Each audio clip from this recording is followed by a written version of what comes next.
What's the first step of a CEO's step towards becoming more trustworthy? Well, I think it's indicating that he or she will communicate equally with good news and bad news, right? I think if they signal whenever there's good news, you'll hear lots from me, and whenever there's bad news, you won't see me, and it'll dribble out via an obscure press release. I think it's establishing the notion that I'm the spokesman for this company, and when there's good stuff to say, you'll hear it from me, and when there's bad stuff to say, you'll hear it from me.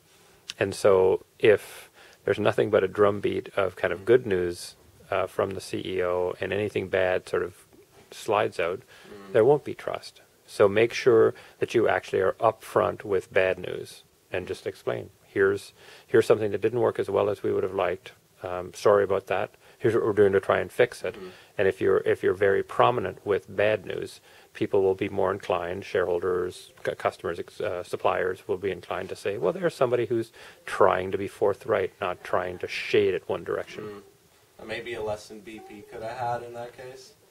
I think so. I mean, I do think, I think it was a very, very difficult situation, and in the modern company, I think, they were terribly disappointed in their subcontractor, right? They did the whole, this isn't BP, this is a driller, whatever.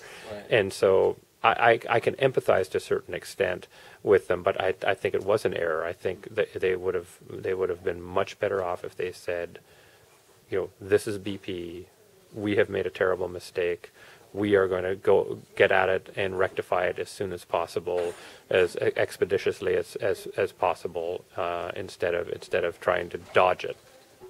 Thank you, Mark. You are most welcome.